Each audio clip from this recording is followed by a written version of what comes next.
KFSR and CMAC present the Central Valley Ledger, a public affairs program featuring stories from all over the Central Valley with Sevag Tateosian, 90.7 KFSR. Welcome to the Central Valley Ledger, a show highlighting community members that have a positive influence on the Valley.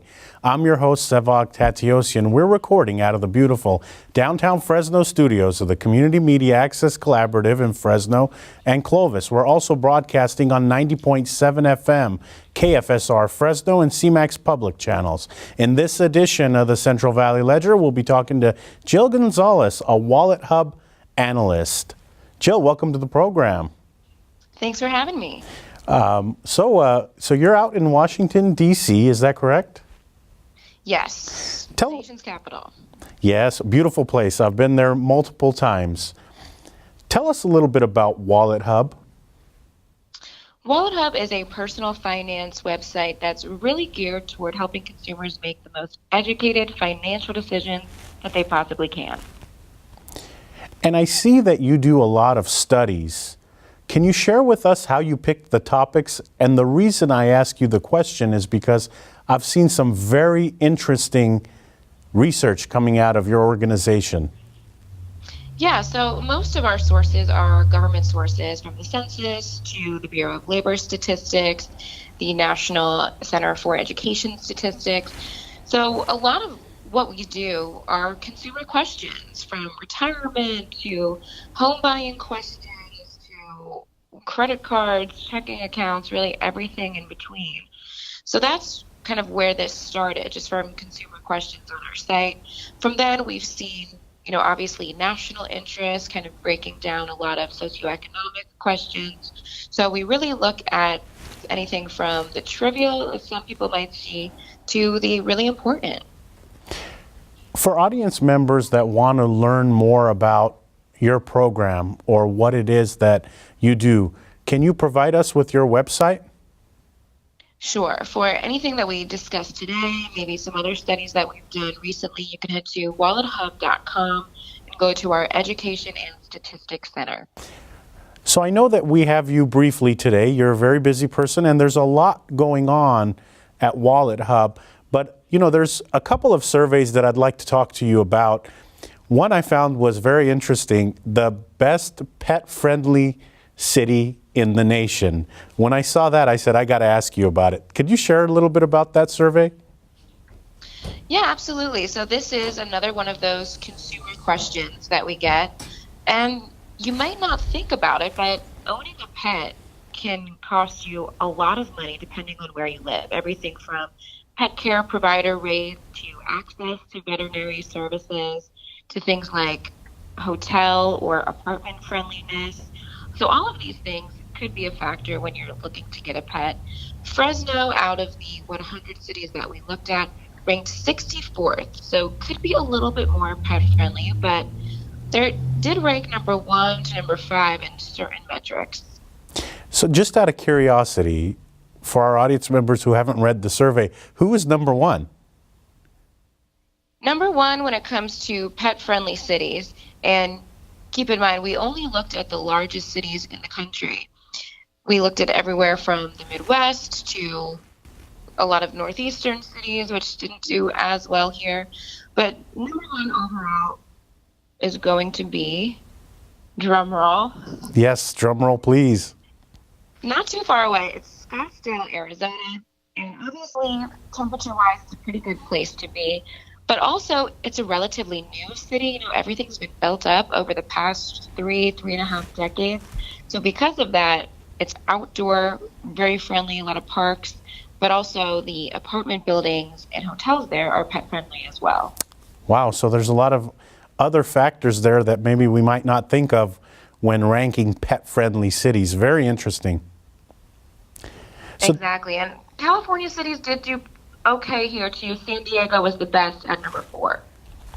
So the other one I saw that was very interesting, because we see a lot of TV shows on this lately or in the past 5 or 6 years, is the best city to flip a house. I thought that was an interesting one. Could you tell us a little bit about that survey? Sure, and this is another reason why we did this. I think consumer questions started occurring more frequently after all of these home flipping kind of obsessive shows started airing. So we looked at the 150 largest cities. For this one, Fresno ranked 115th. Number one would be the best here, so obviously not the ideal place to be a home flipper. But we looked at everything from the population growth rate to how long a home is on a market for, the average gross flipping return on investment. So all of these things that obviously vastly differ from housing market to housing market. What's interesting about that study is we think that with Fresno and the low cost of housing here, you would think Fresno would be on top of the list there, or else that was what I thought. But it's interesting that it's not.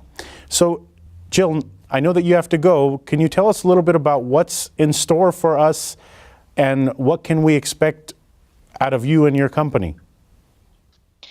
Absolutely. So it's obviously back to school season. We're looking into community colleges, community college systems, also getting into the public and private universities for anyone looking at colleges over the next year.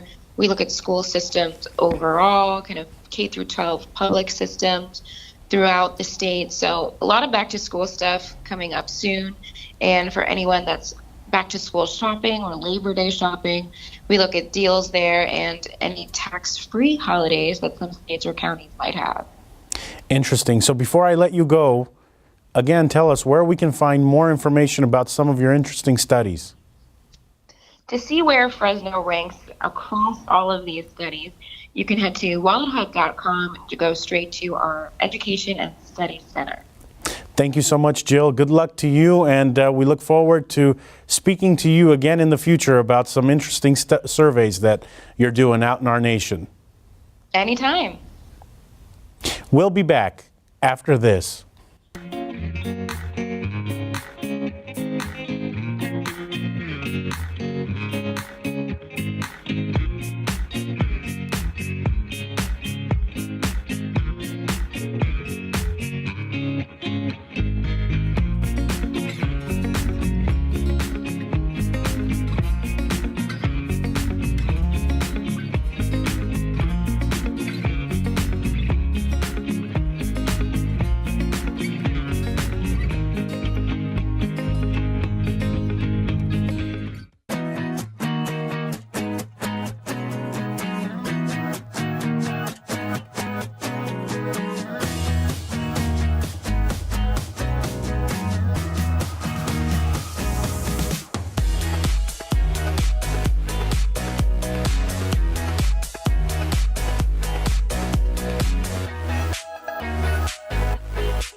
Welcome back to the Central Valley Ledger. I'm your host, Sevag Tateosian.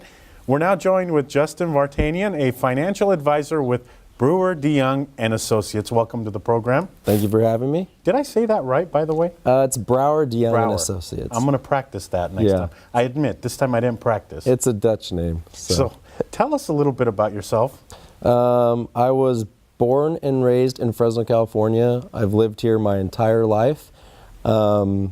Parents have lived here their entire life, and ultimately I'm a Bullard High School grad, went to Fresno City College, and then went off to Fresno State to get a major in corporate finance. So, I went to Central High. We played football against you several times. I had some of my best games against Bullard. Yeah. But you all play a good football game there. I think you guys were dominating the stats for about 10 or 15 years, and it might have swung the other way. I'm not sure. What made you decide to get into this field? I mean, you know, you could have decided other fields to get into. What about this field? Well, to be real honest, personal finance are a struggle for a lot of families. I think a lot of that has to do with not communicating openly about them. And then there's also not a lot of good personal finance educations in our school system, sometimes lacking in our churches or even community-based organizations. So if you don't have a financial professional to rely on, sometimes you're just winging it. And I felt watching my family go through some different seasons of life financially that I would want my family to kind of navigate it a little bit differently. And so my original interest in personal finances was so that my family would have it a little bit easier ride. And then as I found a passion for real estate and loans, insurance and securities, I found that I was wanting to help other people understand what I knew, and it just kind of snowballed into a career. Why should we care about our finances? I mean, some people say, who cares? You're only here today. Go spend it. Go have fun. Yeah, that's one financial plan. I don't know about a plan there, but it's a plan. Yeah, if you don't have a plan, then you really do have a plan. And I would say that most of Americans, some studies say up to 70% of Americans are living paycheck to paycheck.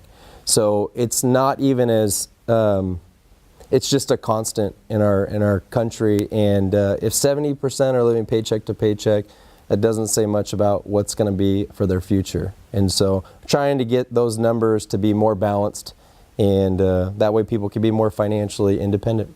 So what is it exactly that you do? So let's say that I'm sitting at home with my family and I'm like, you know what, we need to do better finances, and I give you a call. You come to my house or we meet somewhere for coffee, and then what? Yeah, some people wish that we'd come to their house, but we don't have as many tools and computer screens, so we ask the people to come in for an initial visit. It's complimentary in nature. We usually spend anywhere from an hour to 2 hours with them. We're asking them a lot of questions about who they are as people, what's happened in their past financially, and ultimately what do they want to achieve. And then in that initial meeting, they're also interviewing us. Are we the right fit experience-wise? Do we provide the services they want? And so it's a kind of an interview back and forth of this is what we're looking for as a family, to build a retirement plan, to save for college. Is that something you specialize in? And then what would you help us with? So it's kind of a back and forth for initial meetings. So it might be a challenge for you when you get a family that's living paycheck to paycheck to break down the finances. So what places do you look at for us to cut? And what do you consider, where would you like us to invest? Yeah, for clients that are living paycheck to paycheck, some of those people aren't willing to meet with a financial planner because they don't want to become more aware of their situation. It's kind of just putting that in the other room. But for people that are interested, the first thing we do is we start with their budget. And people are really good at outlining their fixed expenses, the expenses that don't change every month. My car payment is $293 and my mortgage is $1,295. But that's not really where budgeting's hard. The budgeting's hard on the variable. How about our grocery bill? Well, I'm not really sure. How about eating out? Oh, we eat out a lot. Well, do you spend much on your kids? Yeah, probably too much. And so really trying to help people create a realistic budget is the primary cornerstone of good financial advice. And so as we look over things, if we can find $100 in their grocery bill, $100 in their eating out, $100 in their hobby, you can start to build $500, $600, $700 pretty fast, and then you have to prioritize where to put that. And speaking of where to put that, there are things called stocks, mutual funds. By the way, what is a mutual fund? Mutual fund is a basket of securities where you have a financial professional or team pick individual stocks or bonds on your behalf, and they give you a diversified approach to investing. That does come at a cost, and a lot of people don't like paying a cost, but ultimately they provide a more smooth ride, or a lot of them can provide a more smooth ride and a more diversified approach to investing, which helps people stay invested. So I'm going to play the person that says, oh, I don't need a financial advisor. So bear with me because I'm going to stir the pot a little bit here. Absolutely. I could do this alone. There are websites I could go to and pick the stocks. Why should I or why shouldn't I?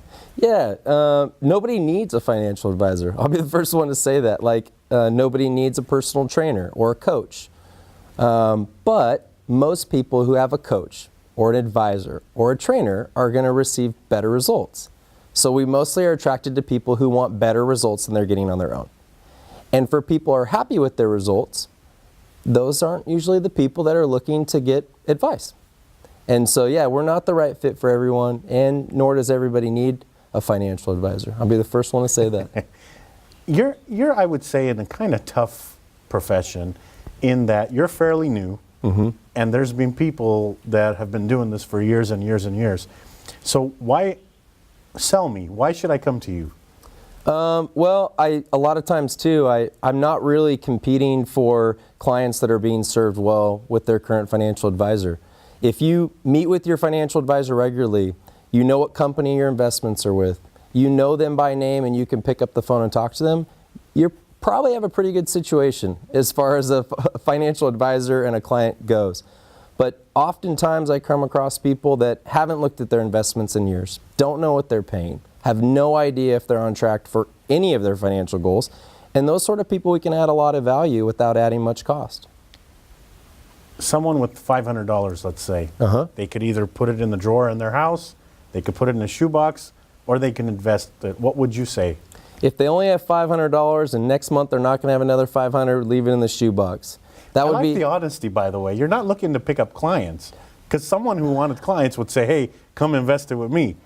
You know what? Life happens, and there are a lot of unexpected bills. And if you have your money in the market or some sort of market that's moving back and forth, and you're going to rely on that security that's moving back and forth, it's not usually the best time to invest. So our first piece of advice is clear up credit card debt, build an emergency fund, and then start building for your future. Because then when life happens, you don't have to stop investing in your future, and you don't have to use credit cards. You can use that emergency fund. Share with us a little bit about our community. Have you learned that a lot of people in our community are living, I mean, you touched on it a little bit, but specific to our community, are a lot of people living paycheck to paycheck? That's a good question. We work with about 350 families, and so we don't have a great pulse on the market here. But I would say for the clients that we start working with that are living that way, they're not living that way for too much longer. And a lot of it has to do with they've now verbalized, I have a goal to retire. I have a goal to help my kids with their future. I have a goal to be debt-free. And now somebody has been brought into that situation to remind them of those goals that are important that can't allow them to live paycheck to paycheck. So we're helpful in that process, but I'm not really sure. Needs versus wants. What is a need? What is a want? Need is shelter. Need is transportation. Need is food. Now, shelter doesn't mean you need a $500,000 home. Transportation is not maybe the nicest car that you can qualify for, but a reliable car. And, food, there's a big difference between shopping at Food Max and Whole Foods. There's a big difference between going out to eat at McDonald's and going out to eat to Fleming's. So, these are choices that we make every single day that impact our financial life. People who live paycheck to paycheck and are wanting the lavish lifestyle, is it going to come back and haunt them one day? I don't like to make promises, but at the end of the day, if you ever want to become financially free from going and working a job, you're going to have to find some ways to find margin in your financial life and store up some reserves for your future. Because we have a Social Security system that is still intact, but there are some red flags on the second page of your statement. So consider downloading your recent statement on www.ssa.gov to read some of those red flags. But ultimately, employers aren't as willing to take care of your future with pensions and company matches, and the government social benefit program, Social Security, is struggling a bit. I mean, there used to be 16 people paying into Social Security for every one person taking out. Now there's 3 people paying in for one person taking out. So we're shrinking. We're shrinking as far as earners and takers. But at the end of the day, yeah, it's probably going to catch up with them. And Many of our clients that start with us in their 50s or 60s, the thing they always say is, I wish I would have met you sooner. I wish I would have started sooner. And so we tell them, tell your kids that. Someone in the 20s. Yeah. Probably not let's say someone just graduated, probably not making much money per year. Mm-hmm. If they want to put $50 away in a month, what would you suggest? Well, I think they should. The biggest advantage that somebody young has is time. An okay investment over 30 years is better than a great investment over 5 or 10. And I can't maybe say that with 100% guarantee, but the thought is that $50 has a really long time to grow and develop. And if you start 10 years later or 20 years later, it usually takes 2, 3, 4, 5 times the same savings to end with the same goal. So if they have an employer-sponsored plan that has a company match, go get that quote-unquote money from your employer. If not, consider putting in a savings account for a while to build up, and then you could open up an investment account, but normally we'd like you to have 2 to 3 months of your average living expenses in a savings account before you start investing. What about the people who say banks aren't safe? Yeah. I know otherwise because there's something called the FDIC. Do you run into that? And then what do you tell them? Every once in a while you do. We don't run into that all that much, but for people that are a little bit fearful of larger financial institutions and they'd rather have some in a shoebox, you tell them to, maybe not put it in your mattress, but put it under your mattress, because if you're gone tomorrow, they may throw that mattress out. And so we kind of just, make light of it. But sometimes our clients do want to hold some true hard cash or gold, and we don't usually get in the way of that. Because if it puts their emotions at ease, they'll keep their long-term investments in the right direction. Tell us a little bit about your firm that you work for. So talk about how many employees, where you're located, stuff like that. Yeah, we're off First and Alluvial across from Kasner Middle School. Mm-hmm. There are currently 5 financial advisors. I'm one. We have, looks like 4 team members now, all full-time. And we serve about anywhere from 500 to 600 families. I personally serve about 125 families. Who's your ideal client, or is there such thing as an ideal client? It's the most common question I get. And I always just tell people that are motivated for their future and are nice. So the people that, let's say, don't have much to invest but want to start with you, will you talk to them? Absolutely. I love those meetings, and I love working with them because they're not obsessed with their future finances, but they're just motivated. And when you have somebody encouraged about their finances, you can achieve a lot. And our clients that achieve a lot stay clients for a really long time. I imagine you have a lot of meetings per day. Tell us about your day. Every week I'm probably in 15 to 20 meetings, anywhere from an hour to 2 hours. And so I'm not as easy as I once was at getting a hold of via email or phone, but I have a policy to try and get back to clients the same day they called. And but yeah, most of my time is in front of clients. Let's talk about budgets a little bit more. Yeah. How do you do a budget? Well, you do it, if you're married, you do it with your partner.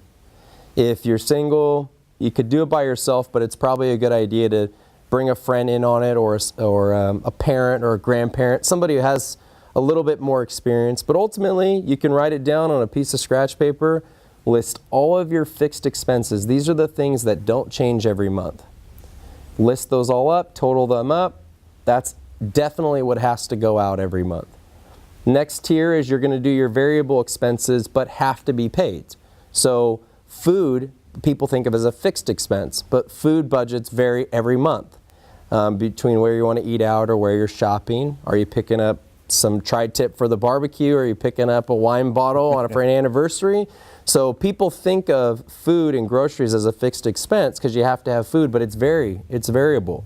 I will joke with clients a lot that, is this food budget include Costco, or does it not include Costco? Because if we're not including Costco, then there's just one temperature on it.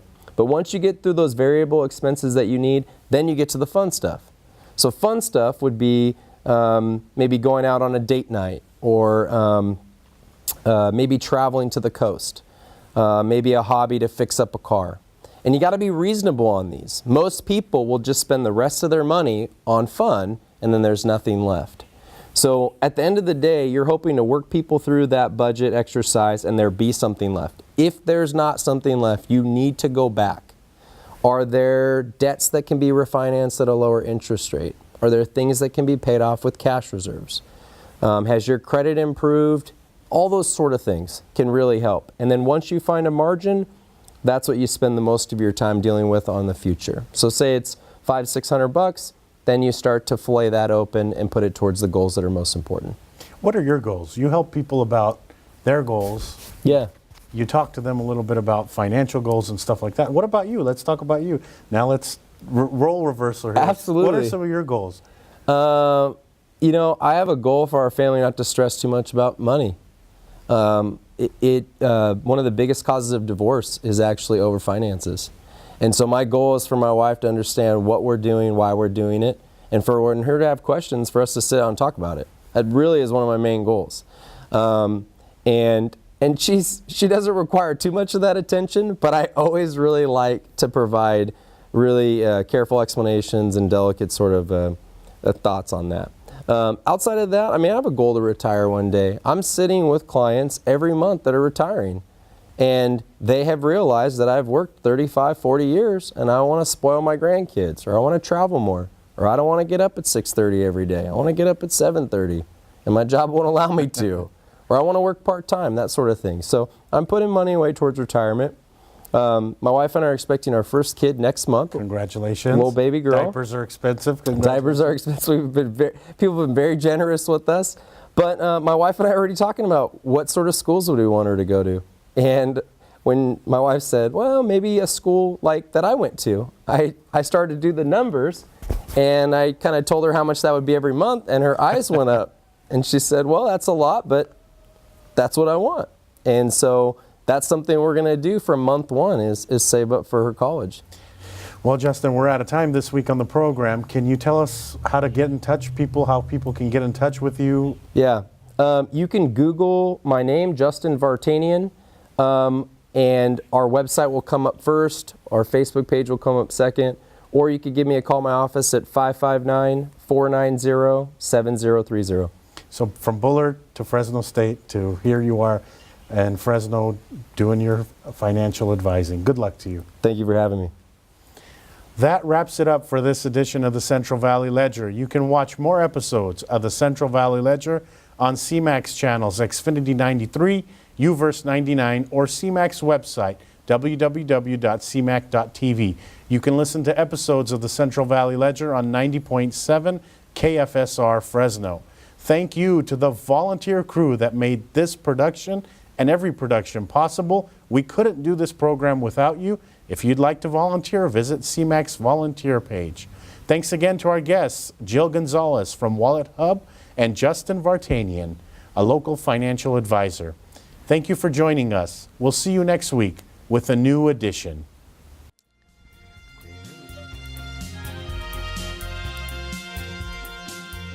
KFSR and CMAC present the Central Valley Ledger every Sunday morning at 11:30. For a complete program schedule, visit kfsr.org.